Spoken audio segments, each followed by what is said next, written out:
conséquences qui peuvent surgir ou qui peuvent s'en suivre si jamais vous tombez sur une femme qui a un mari de nuit ou si vous tombez sur un homme qui a une femme de nuit, qui m'a donné un amen très bien. La troisième des choses que vous pouvez faire pour contourner tout cela, c'est que, bien aimé, avant d'utiliser cet argent pour aller verser la dot, venez d'abord qu'on prie pour ça. Vous savez, on a vu quelque chose, je ne sais plus c'était le mariage de qui. Le papa a remis à son garçon 1500. Le garçon est venu me voir, il m'a remis ces 1500, j'ai dit je vais prier pour ça, je vais vous les rendre. Mais après la dot, le garçon s'est battu, il a trouvé 1500 qu'il est allé verser dans la famille de la femme. Mais vous savez qu'avant d'aller verser la dot, le papa pose la question à son fils, où est l'argent que je t'avais donné?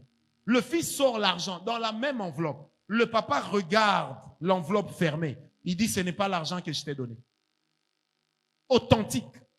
Donc le papa parvient à identifier que ce n'est pas son argent. Et quand le frère vient me dire ça, je lui dis, tu comprends que ton père est dans des histoires. Comment il peut savoir que ce n'est pas l'argent, puisque c'était des coupures de $100, $100. Et là, il voit, sans les avoir touchés, sans avoir relevé les numéros, il sait que ce n'est pas l'argent qu'il avait donné. Et le papa a fait une scène terrible à son fils. Le fils aussi était tellement ferme.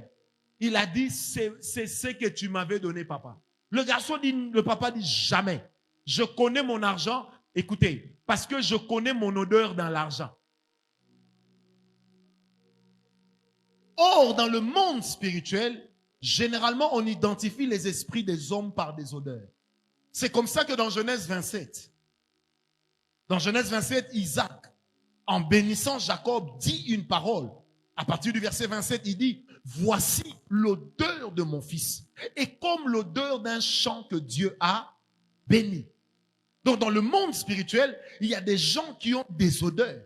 C'est pas pour rien que dans les offrandes dans l'Ancien Testament, l'Éternel allait jusqu'à exiger certaines odeurs. Et chaque odeur avait une valeur et une signification spirituelle. Est-ce qu'on m'a compris?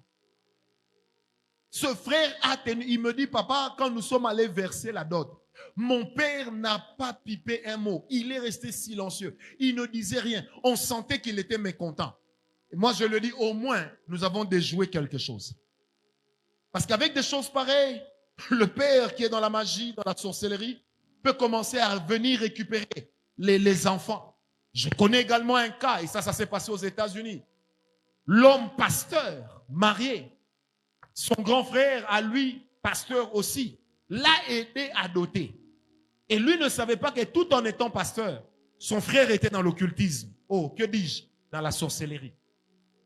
Ils ont perdu 4 grossesses consécutives.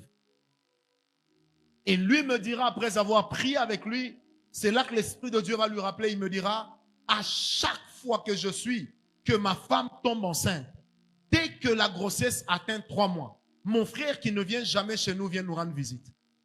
Et quand il me